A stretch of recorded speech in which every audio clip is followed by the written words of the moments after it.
Welcome back to week 2, how to maintain your sourdough starter. So if you've gotten to this video, hopefully you have watched the first video. If not, you're going to want to start there and go ahead and get your sourdough started. And I go through all that in last week's video, and it's titled Stop Buying Your Bread from the Store, Let's Make a Sourdough Starter. So this is our well-established starter that we made using Cultures for Health.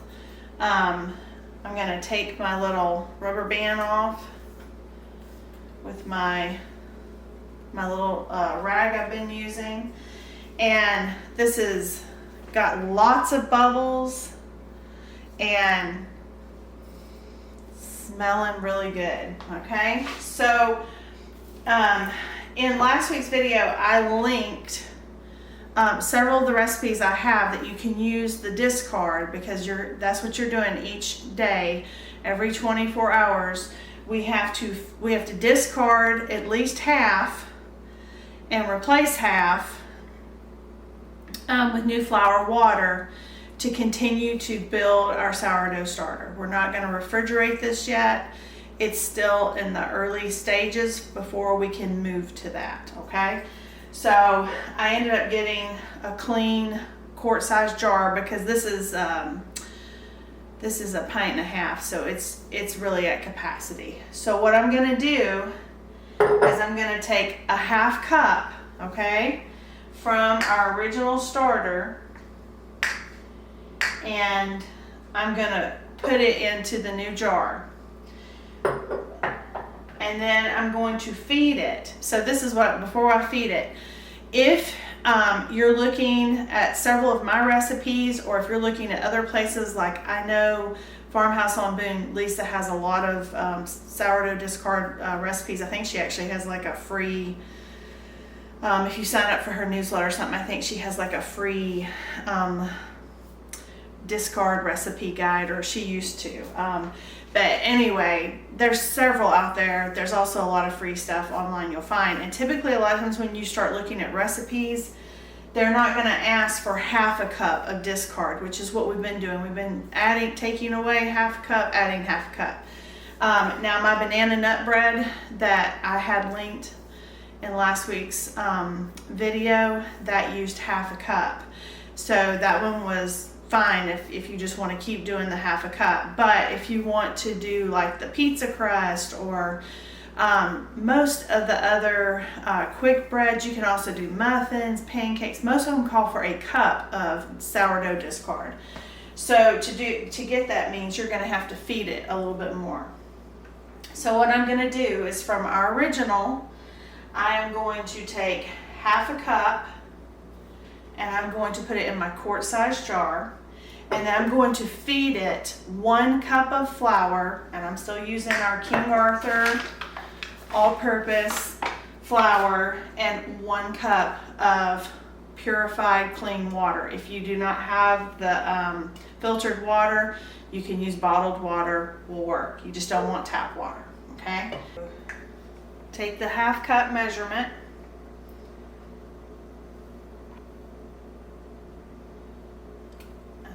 fill that into here. Now, this is also a really good time if you have a friend interested in sourdough. You can give some of your discard to them and they can build a sourdough.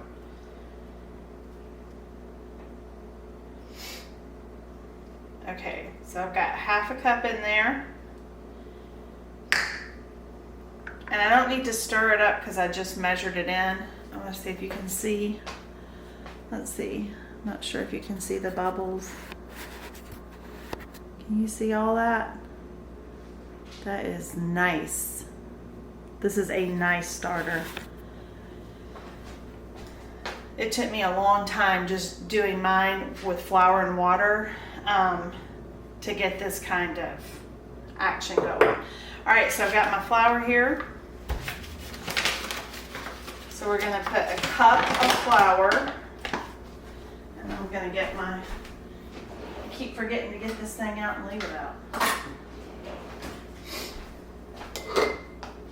just so I don't make a big mess.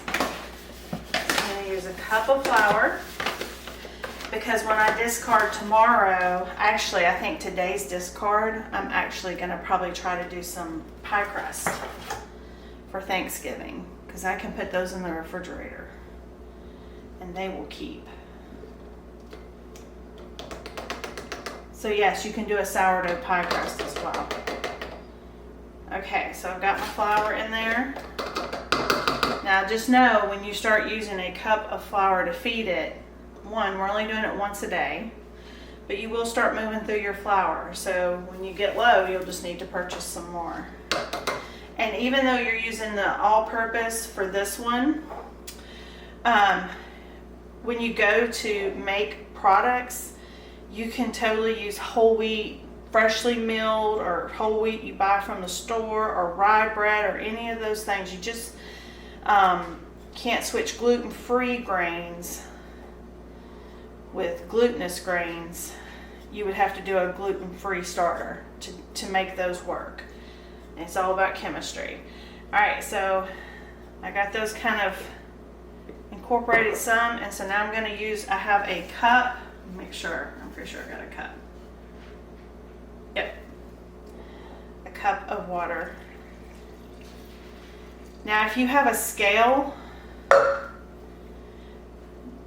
it's much more precise, and when you start doing, once your starter is really well established, you can really get fine-tune the feedings and stuff with a scale. And so I am just trying to incorporate all of this, and just look at all the bubbles. And so remember, we're not doing 12-hour feed, or yeah, we're not doing the 12-hour feedings anymore. We are doing every 24 hours. And that's what we're going to do for this whole week, is we're just going to feed it each day every 24 hours. So you're going to have 7 days that you're going to discard at least a cup of discard. If you don't want a cup, you don't want that much, then just stick with your half a cup like we did last week. But you're just doing it on every 24-hour shift. And then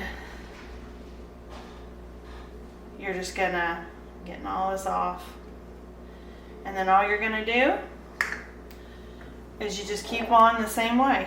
You just cover it up, put it in your warm place, and we'll see you tomorrow. Okay guys, I just wanted to show you, so I used that discard last night from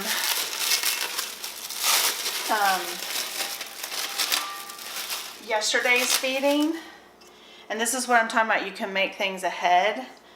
This is my pizza dough, and I just put it in the refrigerator overnight, and it's nice to let your dough rest in the refrigerator, especially when you're doing like pizza doughs or crusty breads and stuff like that.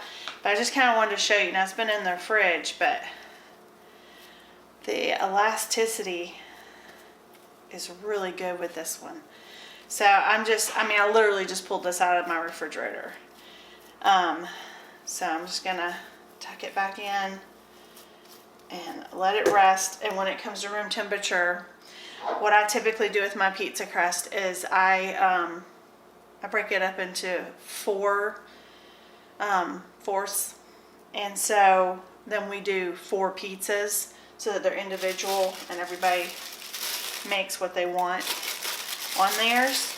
So so I just wanted to show you, when I say that you can make things ahead of time and put them in the fridge, you can, totally can. And I'm going to do that later with my pie crust, and I'm just going to put them in the fridge and let them do their thing until I'm ready to go ahead and start maybe prepping for pies for Thanksgiving. So, okay guys, it's 24 hours later, and it is time to discard and to refeed.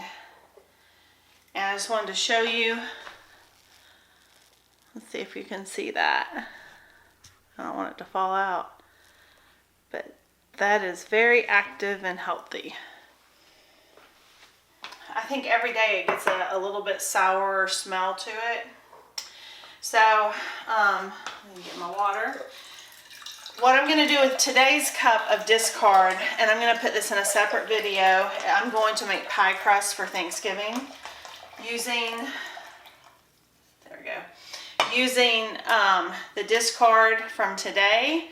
And matter of fact, pretty much the discard I'm going to have for the remainder of the week, I will probably be using it for some kind of Thanksgiving something or another. I actually put my original sourdough in the fridge to rest, so I wasn't feeding 2 different sourdoughs at the same time and just having sourdough coming out the ears.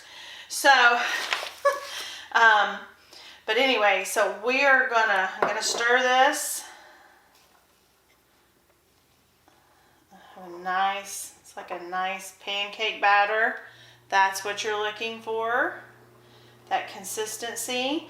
Now, if you stayed at the half cup, you can just keep doing that for this whole week. You can just take a half cup out and put a new half cup in of flour and water, mix, cover, and let it sit, okay? But if you're wanting to use it for recipes with discard, particularly, you know, maybe you're off this week coming up with Thanksgiving, most of the kids are out of school, and you have some time to do some extra baking, there's lots of different recipes, like I said, and I'll link some of mine, and that you can get and have fun, like making pumpkin bread or pancakes or biscuits, pie dough, or pie crust, or pizza dough. Oh, and by the way, our pizza dough last night, we used this discard. It was really delicious. And it did taste different than the one that I did with the kamut flour. So it had a little bit different texture and definitely a little bit different flavor. And John said he liked it. He thought he liked it better. Tim and I like both, but we did see that there was a difference. All right, so this is a 1 cup measure. So I'm going to pour out 1 cup, and this will go to my pie crust. I thought about using the discard from the other day, but it's going to the chickens. I just didn't get to it. Alright, so now I need to feed it. I have discarded that cup, and so now we're going to feed it by a cup. Now, like I said, if you're only discarding half a cup, then you only have to feed half a cup, unless you want to up it, because you're like, hey, tomorrow I want to bake something. Then go ahead and up it to a cup. It's not going to hurt anything. Just by whatever you discard, you have to at least add that much or more, okay? That's kind of the rule. So now we're going to get 1 cup, and I'm still using this Bob's, my original, or not Bob's, it's King Arthur Baking Company organic all-purpose that I'm using.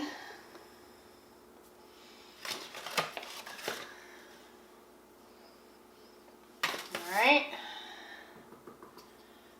I had this out today. I didn't have to go hunt it. Alright, so before I put the water in, I'm just going to kind of try to incorporate it just a little bit with what's in there. Alright, and then this is my filtered water. Remember, you can't switch. You got to keep it at the filtered water, and I have 1 cup of this. I'm going to get this going, and then I'll add the rest. This jar is getting a little full. I actually have a bigger jar that I might switch to if this one starts to bubble over. It can bubble over, like if it gets too full after you feed it. That is a real possibility.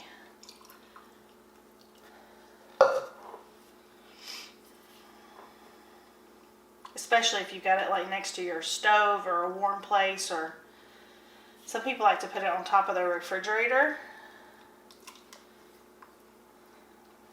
I'm afraid if I put it on top of my refrigerator, I'd forget it. I'd set it and forget it. I think that used to be an infomercial for something, but I don't remember what it was. I know it was some kind of kitchen thing. And when you're doing it, if you look, and I don't know if you can tell, sorry, if you can tell, you can see the dry flour in your jar. So I noticed this yesterday after I filmed, and I went back in and made sure I was scraping down those sides down there, that it was getting incorporated. And honestly, I think I'm going to switch to a spoon. I found that helpful yesterday.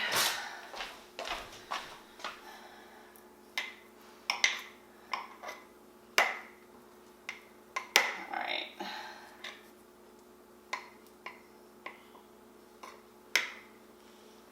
So I'll put this here. Alright, so I just found with the spoon I could kind of scrape those sides a little bit better and make sure that that's all getting incorporated.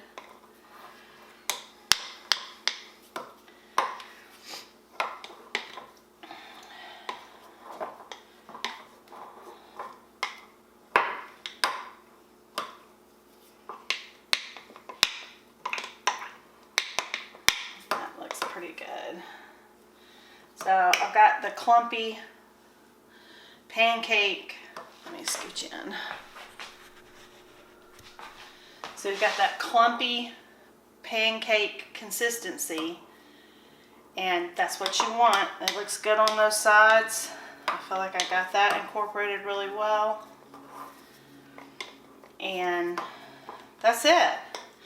So I will see you again after church tomorrow in 24 hours. I mean, my chickens are getting a lot of starter right now because I have been making things, but it's a lot of discard for me.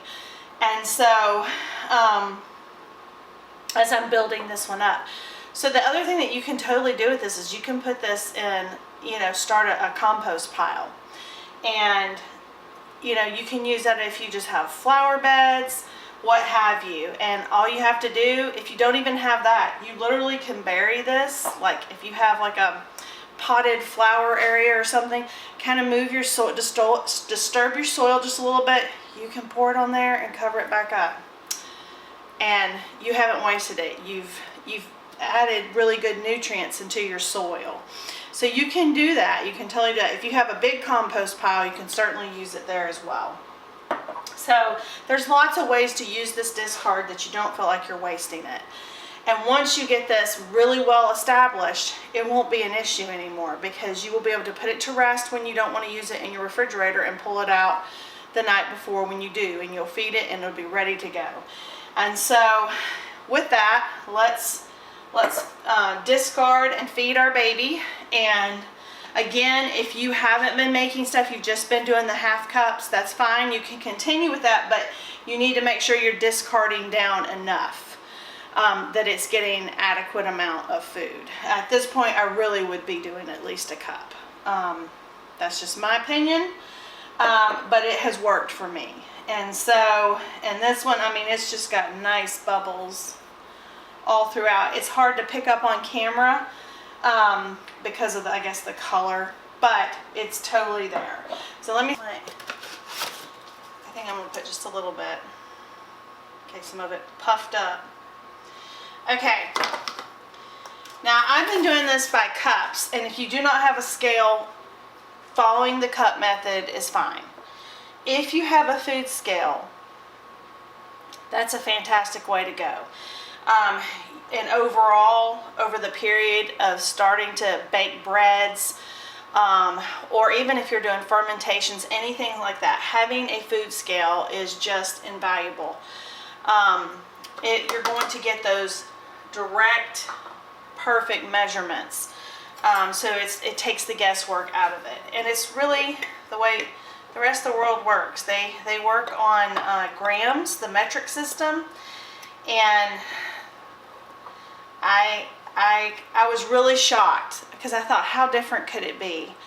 And the first, I want to say 9 months of using, around 9 months of using my sourdough starter, I did it all just following cups, teaspoons, things like that, as I was growing it and stuff like that, and didn't get quite the height and things and rise and things like that until I started using the food scale and measuring it. So when I feed tomorrow, I'm going to show you how to use a scale and how it looks like. If you don't have the scale, you just follow what we're doing today.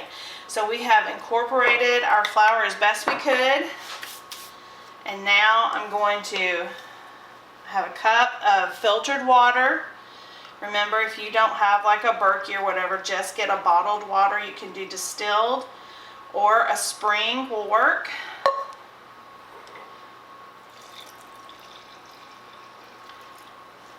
And so now we're just going to be incorporating this. We want that pancake batter consistency. And let me bring the camera kind of overhead so you can see the bubbles, because you saw how much I discarded.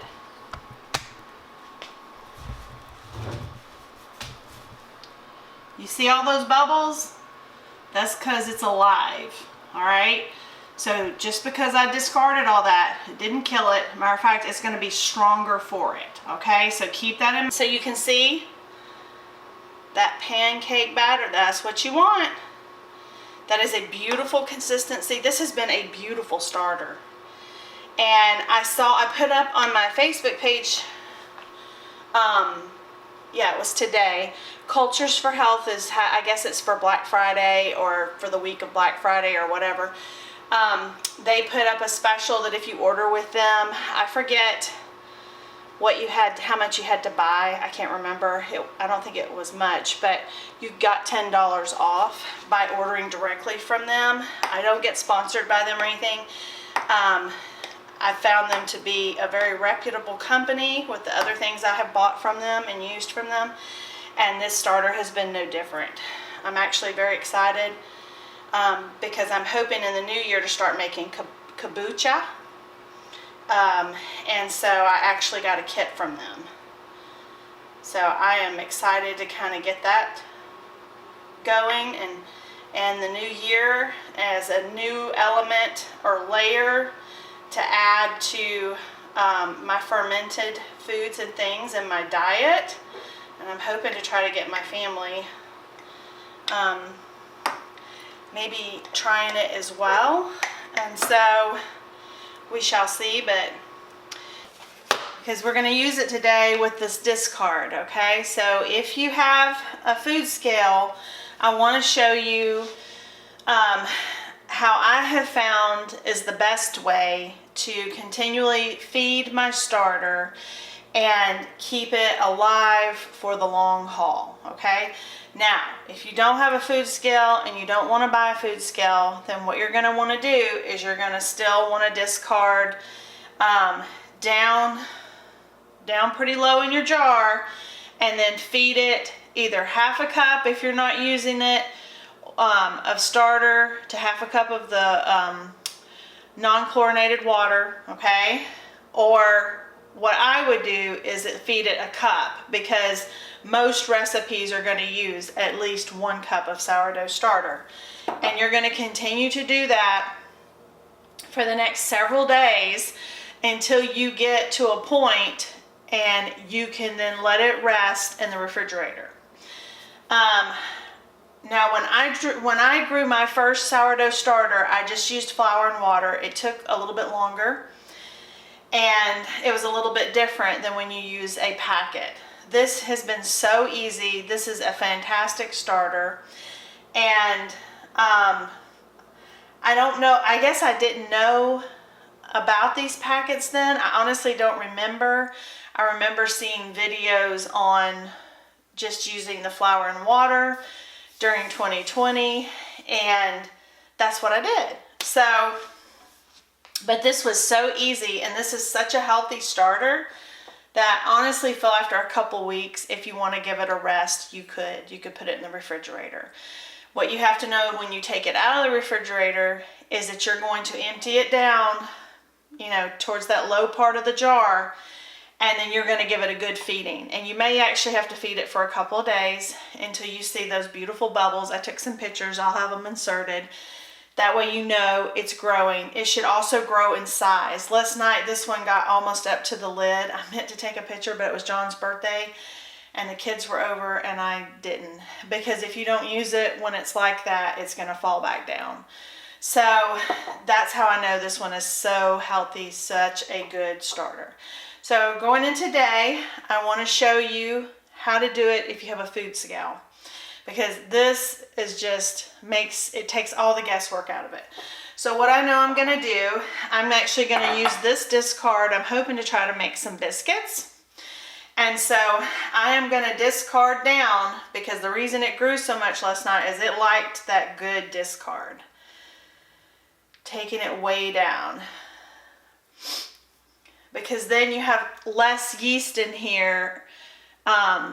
And then when you put the food in, there's more food for it. So it bubbles up. That's kind of the premise. I know those are not the scientific terms, but that is kind of the premise of it. So I'm going to get this one to about 1.5 cups. And I did put up a new video you can do with discard on making the McGriddle. Oh my gosh, y'all. Those were so good. All right, so you can see it's way down. And this is the great thing about a food scale. Is I'm going to turn it on. Now this one is just an old Weight Watcher scale that we got at Goodwill. And it automatically, when it comes on, it's going to be in grams, okay? You can leave it in grams because it doesn't matter if you cook in grams or not. Because what I'm going to do is I'm going to put it on here. And it says this, with this amount of sourdough starter in it, is 616 grams, okay? I'm going to zero it out. And it should have on your scale something that says 0. And you do that. And it takes it down to 0 grams, okay? And then all you're gonna do is you're going to measure, I don't wanna use this big cup actually. That's what's so nice about when you do it this way. Because then you don't have to worry about getting it spilled. You can take a smaller measurement and you can start putting flour in. All right, so that's 42 grams, 83, oops, that's 135,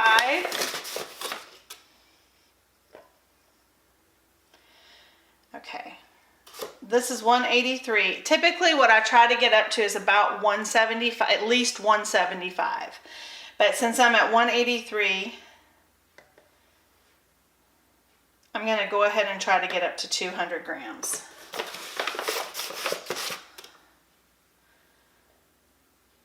And I'm there. I'm actually just a smidgen over. So let me...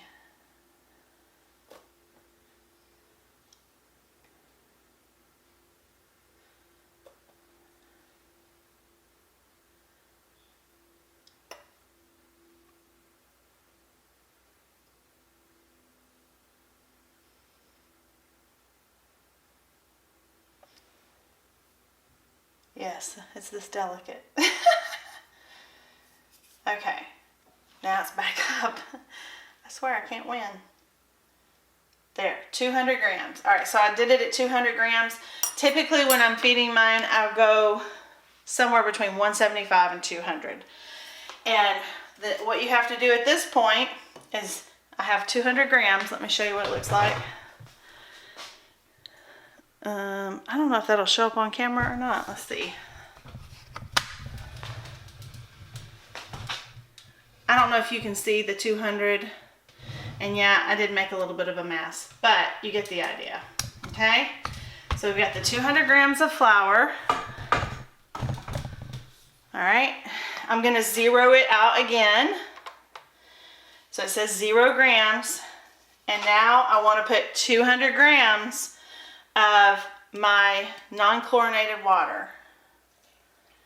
And yeah, I probably could have stirred this in, but I discarded so much that it's okay. This you have to be careful because water will up the weight pretty quickly. All right, I'm up to 191, 197, 190, 199, and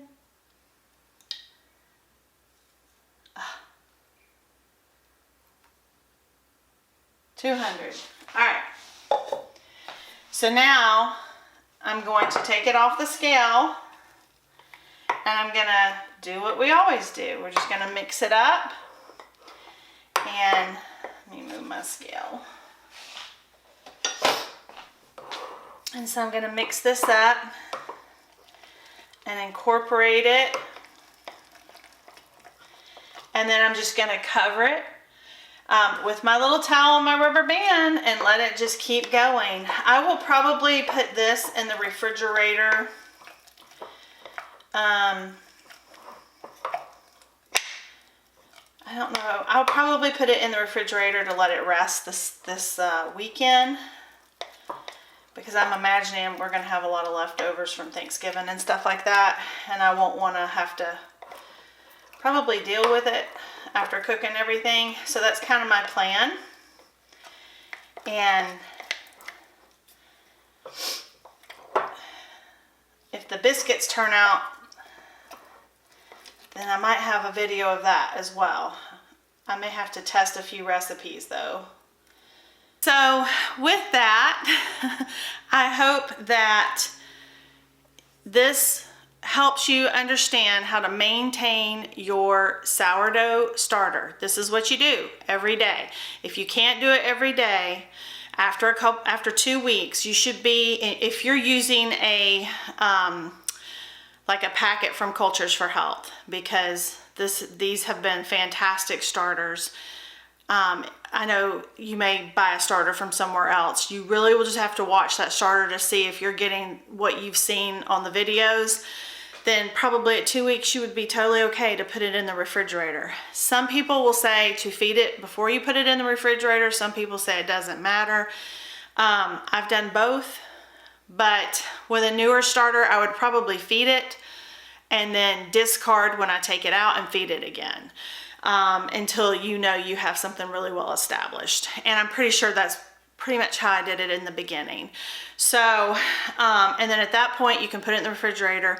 I will tell you that when you put it in the refrigerator and say you forget about it for a little bit and you look in there and you're like, oh my gosh, what's happened to my sourdough starter? Because it gets like a sludgy black kind of gray color film on top.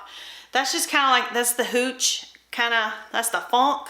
And you can totally, some people say you can just incorporate it back in. Most of the different ones I read, and when I did the master class, they actually would just take that off, feed it to their chickens, put it in their compost bin, discard whatever they need to discard, and then they would feed it. And sometimes if it had been in the refrigerator for a little while, they might feed it, feed it once, discard, feed it a second time, and then use it.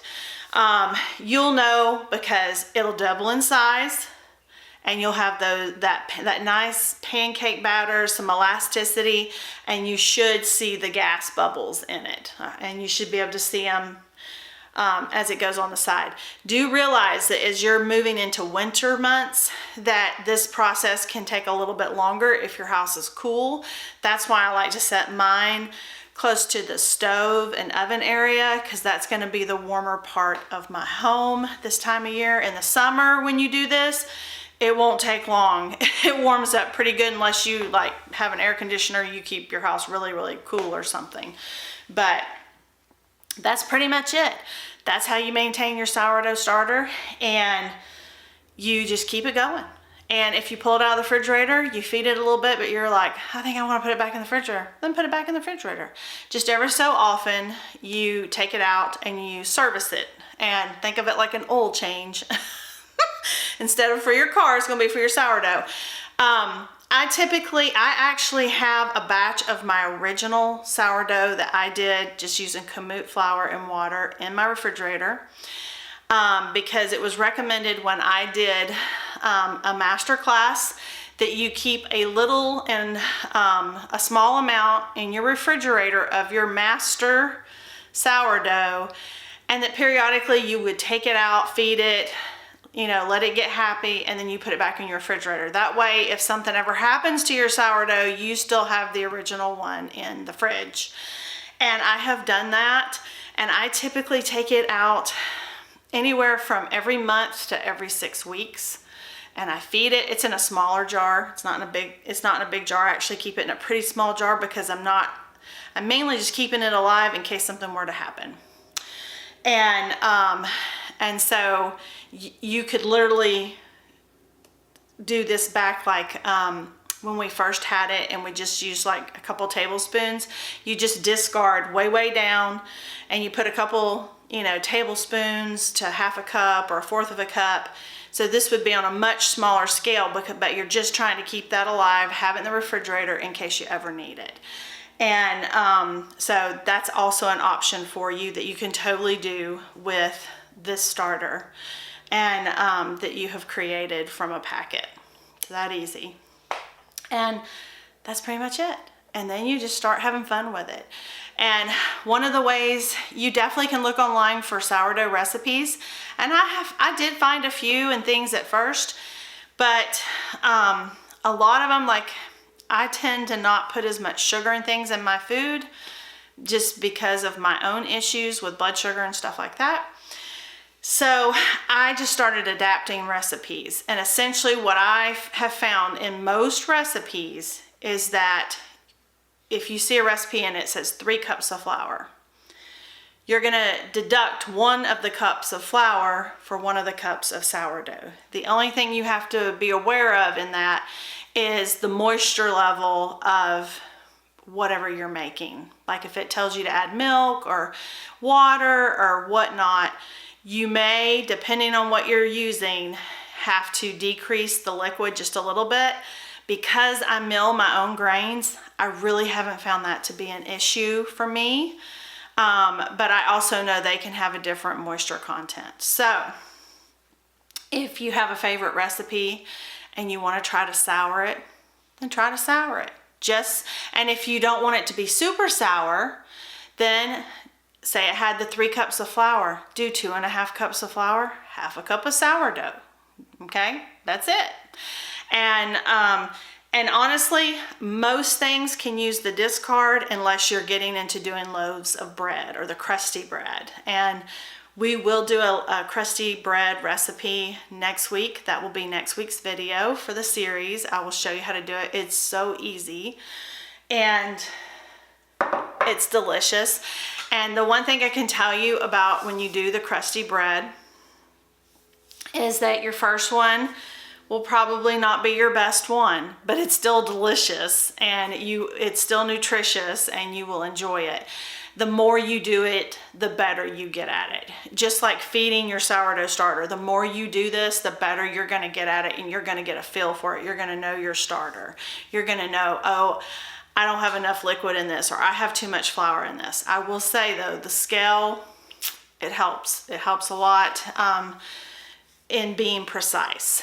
And so, and to have really beautiful loaves, those that you see, a lot of people put up with the photography, the beautiful pictures and all that, it's because those have been precisely measured and planned out. So keep that in mind, but don't be afraid to experiment with your sourdough and particularly with your discard, because there's just so many things you could put it in and use it to create new things. And so with that, I'm gonna stop there. I hope that you have found value in this series. I hope it's helping you. I hope it encourages you to at least give it a try. What do you have to lose? Maybe 10 bucks, maybe 20 bucks total.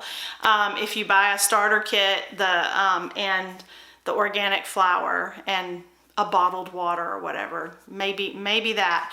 but I promise you, you'll get more than that out of it in goodies and stuff like that. So if you found value in that, we would love it if you give us a thumbs up. If you are liking what you're seeing on the channel, we would appreciate if you'd subscribe to our channel, or if you know someone who likes these kinds of things, we'd appreciate if you'd share our channel. With that, I will see you next week and we'll make a crusty bread and it will be fun. So guys, that's how you know you have an active and alive sourdough starter. We fed this afternoon. It has exploded. That's what I said when I say it's going to double, and so this more than doubled in size. Wow. Healthy starter for sure, but now I have a mess. I'll clean it up. But anyway, I just wanted to make sure I could show you. So if this happens to you, don't freak out. Just kind of clean up the excess. And I'm probably going to move this one to a larger jar. So I had to move my the sourdough that had overflowed into here. Look at those nice bubbles. It's a pretty sourdough. But it's all as well. It's going to stay in this jar now. And I'm looking forward to doing a crusty bread with this one soon.